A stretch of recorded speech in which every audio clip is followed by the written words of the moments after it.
श्री स्वामी समर्थ. नमस्कार. पुन्हा एकदा तुमच्या सर्वांचे आपल्या चॅनलमध्ये खूप खूप स्वागत आहे. स्वामी महाराजांच्या कृपेने तुमच्या सर्व चांगल्या इच्छा पूर्ण हो आणि तुमच्या आयुष्यामध्ये जे काही दुःख अडचणी आहेत ते सर्व दूर हो, हीच मी महाराजांच्या चरणी प्रार्थना करते आणि आजच्या व्हिडिओला सुरुवात करते. आज आपण व्हिडिओ पाहणार आहोत की श्रावण महिना चालू झालेला आहे आणि या श्रावण महिन्यामध्ये गुरुचरित्र पारायण कसे करायचे आहे पहा. गुरुचरित्र पारायण म्हणजे गुरुचरित्र हा जो ग्रंथ आहे याला 5वा वेद मानला जातो. त्यामुळं हा जो गुरुचरित्र ग्रंथ आहे याच्या पारायणाने सर्व प्रश्न मार्गी लागतात आणि त्याबद्दलच आपण आज व्हिडिओ पाहणार आहोत.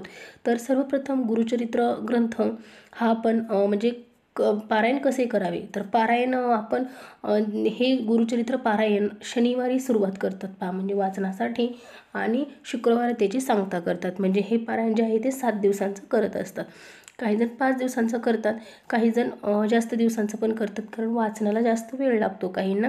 पण शक्यतो पारायण हा 7 दिवसांचा सप्ताह असतो. आता आपण दत्त जयंतीच्या वेळेला पाहतो किंवा स्वामी महाराजांच्या पुण्यतिथीच्या वेळेलाही पाहतो, केंद्रामध्येही सप्ताह असतो 7 दिवसांचा. त्याचप्रकारे आपण ह्या श्रावण महिन्यामध्ये गुरुचरित्र पारायण करत असतो, कारण हा श्रावण जो महिना आहे या श्रावण महिन्यामध्ये आपल्याला हे श्रावण पूर्ण महिना आहे, यामध्ये पूर्ण शिवतत्व पृथ्वीवरती असतं. त्यामुळे आपल्याला हे श्रावण महिन्यामध्ये आपण भरपूर सेवा वगैरे करत असतो. जसं की मी पाठीमागे तुम्हाला सांगितलं शिवलीलामृत पारायणाचं, तर मीही शिवलीलामृत पारायण केलेलं आहे. तुम्ही सगळ्यांनी बऱ्याच जणांनी शिवलीलामृत पारायण केलेलं आहे. गुरुचरित्र पारायण पण कसं करायचं त्या संदर्भातच आज आपण व्हिडिओ पाहत आहोत. आणि ज्यांना गुरुचरित्र पारायण करणं शक्य नाही त्यांच्यासाठी पहा मी दुसरी सेवा घेऊन येईल, नंतरच्या व्हिडिओमध्ये घेऊन येईल, की आपण जरी गुरुचरित्र पारायण नाही केलं तरी पण आपल्याला त्याचं फळ भेटेल. पण गुरुचरित्र पारायण हे आपण आपल्या आयुष्यामध्ये एकदा तरी गुरुचरित्र हा ग्रंथ वाचला पाहिजे आणि त्याचं पारायण केलं पाहिजे. आणि श्रावण महिन्यात करण्याला तर अतिशय महत्त्व आहे. तर आता हे गुरुचरित्र ग्रंथ पारायण आपण 7 दिवसांचं करू शकतो आणि त्याची आपण सुरुवात शनिवारी करतो आणि सांगता शुक्रवारी करतो. तर मग ज्या दिवशी आपण गुरुचरित्र पारायण सुरुवात करणार आहोत, श्रावण महिना हा अतिशय पवित्र आहे, या महिन्यामध्ये तुम्ही कधीही सुरुवात करू शकता. कोणी गुरुवारी करतं, कोणी शुक्रवारी करतं. तर तुमच्या पद्धतीने तुम्ही कधीही पारायणाला सुरुवात करू शकता श्रावण महिन्यामध्ये. म्हणजे गुरुचरित्र पारायण सुरुवात करण्याच्या अगोदर आपल्याला 4 कुत्र्यांना खायला द्यायचं असतं पहा, म्हणजे चपाती द्यायची असते. काय कुत्र्यांना, गाईला वगैरे आपल्याला चपाती द्यायची असते. छोटे छोटे दिली तुम्ही चपाती नैवेद्यासारखी तरी पण चालेल, पण आपल्याला 4 कुत्र्यांना खायला द्यायची असते चपाती. आणि त्यानंतर आपल्याला दुसऱ्या दिवशी सकाळी ब्रह्ममुहूर्तापासून म्हणजे पहाटे 3 वाजल्यापासून सायंकाळच्या 4 वाजलेपर्यंत हे असं पुस्तकात दिलेलं आहे पहा, तर 4 वाजेपर्यंत आपण हे वाचू शकतो. आता काहींना संध्याकाळी वेळ असते, मग त्यांनी काय करायचं, तर म्हणजे करू शकतो 4च्या नंतर पण वाचन करू शकतो आपण, असं काही नाही आहे की नाहीच वाचलं पाहिजे. मग पुस्तकामध्ये असं दिलेलं आहे की तुम्ही 4 वाजेपर्यंतच वाचू शकता.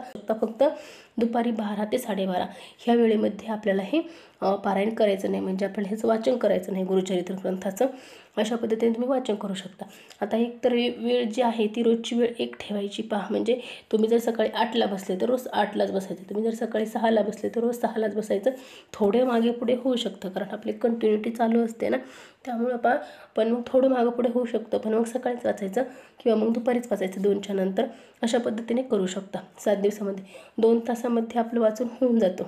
रोज 2 तास वाचण्यासाठी लागतात, त्यामध्ये होऊन जातं. कधी कधी थोडेच अध्याय असतात, तर ह्या पद्धतीने होऊन जातं 7 दिवसामध्ये आपलं पूर्ण. कारण जे आपल्याकडे पुस्तक असतं गुरुचरित्र ग्रंथाचं त्यामध्ये कितव्या दिवशी कितवे अध्याय वाचायचे हे सगळं असतं. पहिल्या दिवशी 1 ते 9 वाचायचे असतात, दुसऱ्या दिवशी 9 ते 21 वाचायचे असतात, तिसऱ्या दिवशी 21 ते 29 वाचायचे असतात, चौथ्या दिवशी 29 ते 35 वाचायचे असतात, मग 36 ते 38 वाचायचे असतात. असं आहे रोज ज्या पद्धतीने वाचायचे आहेत. शेवटच्या दिवशी आपल्याला 43 पासून 53पर्यंत म्हणजे भरपूर अध्याय असतात, पण छोटे छोटे असतात. असं आपल्याला वाचायचं असतं. ही पारायणाची पद्धती वाचण्याची. आणि हे पारायण करताना आपल्याला परान्न खायचं नाही पहा, म्हणजे दुसऱ्याच्या घरचं आपल्याला अन्न खायचं नाही, आपल्याच घरातलं अन्न आपल्याला खायचं आहे. जेणेकरून आपण दुसऱ्याच्या घरचं जर अन्न खाल्लं तर आपण जेव्हा सेवा करतो त्याचं पुण्य त्यांना भेटेल. त्यामुळे आपल्याला आपलं घरचंच आपल्या आईने बहिणीने बनवलेलं खायचं आहे. आणि वेळ जर तशीच आली तर आपल्याला विकत आणून खायचं आहे. घरचंच चालतं, आपल्या बायकोने बनवलेलं वगैरे आपल्याला जेवण तेच खायचं आहे, नाहीतर मग विकत घेऊन आपल्याला खायचं आहे. यामध्ये आपल्याला पहा पिरियड वगैरे पाहूनच आपल्याला वाचनासाठी बसायचं आहे महिलांनी. आणि जर दुसरं इतर विटाळ सुतक वगैरे जर आलं तर ते आपल्याला पारायण मध्येच बंद नाही ठेवता येत. कोणीही आपल्याला मित्र किंवा आपले शेजारी पाजारी किंवा आपल्या नातेवाईकांना कोणाही काही बोलून आपल्याला ते पूर्ण करून घ्यायचं आहे. पारायण कधीच मध्ये सोडायचं नाही. पारायण चालू असताना म्हणजे पारायण करत असताना आपल्याला दाढी केस नाही कापायचे, दाढी नाही करायची, नखं नाही काढायची, अशा गोष्टी आपल्याला करायच्या नाहीत. कोणी आता कातड्याची चप्पल तर नाहीच आहे, कातड्याची चप्पल वगैरे बेल्ट वगैरे नाही वापरू, तर पाती नाहीच आहे. आपण नायलॉन प्लॅस्टिक वगैरे ही चप्पल वापरू शकतो. झोपताना आपल्याला गादीवरती नाही झोपायचं, आपल्याला डायरेक्ट जमिनीवरती चटई रजई आपल्याला अंथरून, आपल्याला सतरंजी वगैरे अंथरून आपल्याला खाली गादीवर न झोपता खाली झोपायचं आहे. आणि जे समजा वयस्कर असतील त्यांना बेडशिवाय झोप येतच नाही तर त्यांनी गादी साईडला काढायची आहे, मग त्यावर अंथरून झोपायचं आहे. अशा पद्धतीने पण आपण हे करायचं आहे. त्यानंतर दोन्ही वेळेला म्हणजे ज्या दिवशी तुम्ही पारायण सुरुवात करणार आहोत तर त्या दिवसापासून तुम्हाला एकच धान्य खायचं आहे. जर तुम्ही ज्वारीची भाकरी खाल्ली तर तुम्हाला पारायण संपूपर्यंत ज्वारीचीच भाकरी खायची आहे. नाहीतर जर तुम्ही चपाती खाल्ली तर रोज तुम्हाला चपातीच खायची आहे. इतर धान्य कुठलंही खायचं नाही. वरण भात पण आपल्याला खायचा नाही आहे. आपल्याला डाळ वगैरे कुठली खायची नाही, कारण हे एक धान्य आहे. त्यामुळे एक धान्यच आपल्याला सेवन करायचं आहे. जोपर्यंत आपलं पारायण संपत नाही तोपर्यंत एक धान्य खायचं आहे. तुम्ही मग पालेभाज्या वगैरे खाऊ शकता. असं मग बटाटा, टोमॅटो ह्या ज्या भाज्या आहेत किंवा पालेभाज्या, मेथी वगैरे खाऊ शकतो आपण. शेपू थोडंसं करप म्हणजे ढेकर येतात त्यामुळं वाचनाला प्रॉब्लेम होतो, पण तुम्ही आता वाचन झाल्याच्या नंतर जेवण करणार आहात तर मग त्यामुळं चालेल. मग रोज आपल्याला काय करायचं आहे, जे आपण जेवण करणार आहोत आपल्याला नैवेद्य दाखवायचं आहे वाचन झाल्यावर आणि आरती करायची आहे. अशा प्रकारे करायचं आहे. सुरुवात करताना त्यामध्ये दिलेलं आहे पुस्तकामध्ये, पहिलं आपल्याला गणपती म्हणजे प्रार्थनेपासून सुरू करायचं आहे. स्वामीस्तवन म्हणजे प्रार्थना झालं, स्वामी समर्थ महाराजांची एक माळ, त्यानंतर आपल्याला आपल्या गायत्री मंत्राची एक माळ जप करायची आहे. त्यानंतर अथर्वशीर्ष घ्यायचं आहे आणि मग आपल्याला सुरुवात करायची आहे. तर तुम्हाला हे जे आहे प्रार्थना, श्री स्वामी समर्थ एक माळ जप आणि गायत्री मंत्राची एक माळ जप आणि अथर्वशीर्ष हे रोज करायचं आहे. 7 दिवस आपल्याला हे वाचायचं आहे. मग आपलं जिथून वाचायला सुरुवात आहे तिथून करायचे, ज्या अध्यायापासून वाचण्यासाठी सुरुवात आहे तिथून आपल्याला करायचे आहे.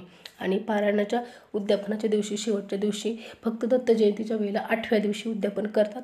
इतर वेळेला 7व्याच दिवशी उद्यापन केलं जातं. तुम्ही एक जोडी जेव घातली तरी पण चालेल. नैवेद्य आपल्याला 4 बनवायचे आहेत. एक पोथीसाठी, एक महाराजांसाठी म्हणजे दत्त महाराजांसाठी, एक स्वामी महाराजांसाठी, अनेक देवांसमोर आपल्या देवघरासमोर आपल्या कुलदैवत वगैरे जे आहेत त्यांच्यासाठी असे 4 नैवेद्य आपल्याला बनावं लागतात. आपण ह्याच्यामध्ये घेवड्याची भाजी वगैरे जे आपण खीर वगैरे असं छोटं वरण भात वगैरे असं वेगळं कुठलंही नाही आहे. जे आहे पुस्तकामध्ये सगळं दिलेलं आहे ते आपल्याला भाजी वगैरे नैवेद्य वगैरे बनवायचं आहे. ज्यांनी पुस्तक आणलं तर आपल्याला सगळं माहिती आहे. ज्यांनी कधीच पारायण केलं नाही त्यांनी आत्ता नक्की ह्या श्रावण महिन्यामध्ये एक तरी पारायण करून एक पारायण केलं तर तुम्हाला कळून जाईल की पारायणाची महती काय आहे. पारायणाने खरंच आपल्या आयुष्यामध्ये किती बदल होतात. कारण प्रत्येक वेळेला आपल्याला सांगितलं जातं तुमच्या वास्तूमध्ये दोष आहे, तुम्हाला पितृदोष आहे वगैरे हे जे असतात ना, हे सांगितल्याच्यानंतर आपल्याला गुरुचरित्र पारायण त्याच्यावर एक रामबाण उपाय आहे. प्रत्येक महिन्याला एक गुरुचरित्र झालं पाहिजे. पण आता नाही कुणाकडून प्रत्येक महिन्यातून झालं तर तुम्हाला जेव्हा वेळ भेटेल म्हणजे अशा अमुक एक तिथीला तुम्ही श्रावणमध्ये, मार्गशीर्षमध्ये म्हणजे दत्त जयंतीला, स्वामी प्रकट दिनाला म्हणजे असं पुण्यतिथीला स्वामींच्या, असं गुरुपौर्णिमेला असे जरी केले तुम्ही 4-5 तरी पण तुमचे होऊन जातील. नाही दर महिन्याला झाले तुमच्याकडून करणं तरी पण, कारण गुरुचरित्र पारायण हे केलेच पाहिजेत. दर महिन्याला नाही तर 12 महिन्यातून 7 केले पाहिजेत. मग तुमच्या 7 नाही झाले तुम्ही 5 करा, 3 करा किंवा 1 तरी करा, पण तुम्हाला गुरुचरित्र पारायण हे करायचंच असतं. आणि या व्यतिरिक्त पण समजा मी तुम्हाला सेवा घेऊन येईल की ज्यांना गुरुचरित्र पारायण करणं शक्य नाही त्यांनी रोजची कोणती सेवा करायची किंवा या श्रावणमध्ये कोणती सेवा करू शकतात या संदर्भात आजचा व्हिडिओ मी तुमच्यासाठी घेऊन आले होते. नियम वगैरे सांगितले मी तुम्हाला. बसताना पारायण वाचायला पण आपल्याला पूर्वेकडे तोंड करून बसायचं आहे किंवा उत्तरेकडे तोंड करून बसायचं आहे. पूजाची मांडणी कशी करायची म्हणजे पारायणाची मांडणी कशी करायची तो आपल्या चॅनलवरती व्हिडिओ आहे, त्याची मी तुम्हाला डिस्क्रिप्शनमध्ये लिंक देईल, तर तुम्ही ती पाहून सगळी पूजेची मांडणी करा. असं वेगळं नाही बरं का, पण चौरंग वगैरे त्यावरती आपल्याला म्हणजे पाटावर चौरंगावर आपल्याला एक कपडा म्हणजे अंथरायचा आहे, पीस वगैरे अंथरायचा आहे. दत्त महाराजांचा फोटो घ्यायचा किंवा स्वामी महाराजांचा फोटो घ्यायचा, जो तुमच्याकडे असेल तो फोटो घ्यायचा आहे. ही पोथी घ्यायची आहे. आपल्याला शेजारी गणपती म्हणून सुपारी वगैरे मांडायची आहे आणि कलश भरून ठेवायचा आहे.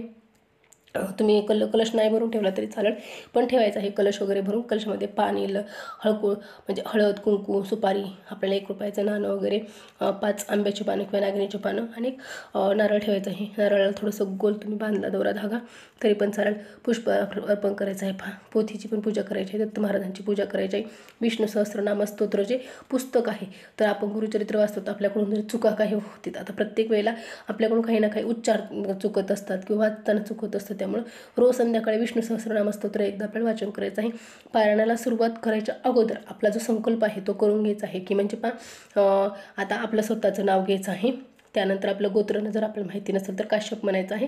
आणि जी वार दिनांक तिथी जी आहे ती आपल्याला बोलायची आहे आणि जी आपली मनोकामना आहे ती सांगायची आहे. आणि हे गुरुचरित्र पारायण माझ्याकडून विना व्यत्यय निर्विघ्नपणे करून घ्या तुम्ही, कारण करता करविता तेच असतात. आपल्याकडून पारायण करून घेणं हे त्यांच्या मनात आल्याशिवाय आपल्याकडून होत नाही, तर आपण घुकतच असतो. मला गुरुचरित्र पारायण करायचं आहे, मला गुरुचरित्र पारायण करायचं आहे, पण ते आपल्याकडून होत नाही. पण आपण त्यांच्या आदेशानुसारच आपण हे पारायण करत असतो. तर मग चला, अशी उद्यापनाच्या दिवशी तुम्हाला एक जोडी जीव घालायला जमलं तर नक्की एक जोडी जीव घालायची आहे. नाहीतर मग आपल्याला नारळ, खडीसाखर, दक्षिणा वगैरे मंदिरात नेऊन द्यायचं आहे. स्वामी समर्थ महाराजांच्या केंद्रात दिलं तरी पण चालेल, कारण स्वामी समर्थ महाराज हेच दत्तांचे चौथे अवतार आहे. दत्त महाराजांना जर धरलं तर चौथा आहे, नाहीतर मग तिसरा अवतार हे आपलं दत्त महाराजांचाच स्वामींचा अवतार आहे. त्यामुळे तुम्ही स्वामी समर्थ महाराजांच्या केंद्रात गेलात तरी पण चालेल. झालेली सेवा महाराजांच्या चरणी मी अर्पण करते. तुम्हाला जर व्हिडिओ आवडला असेल तर नक्की व्हिडिओला लाईक करा, शेअर करा आणि चॅनलला सबस्क्राईब करा, जेणेकरून मी जे काही नवनवीन व्हिडिओ बनवत आहे ते सर्वप्रथम तुमच्यापर्यंत येऊन पोहोचतील आणि असा एकही व्हिडिओ होणार नाही की जो तुम्ही पाहिला नाही. चला तर मग पुन्हा भेटू अशाच नवीन छान छान माहितीपूर्ण व्हिडिओसोबत. तोपर्यंत श्री स्वामी समर्थ. जय जय स्वामी समर्थ.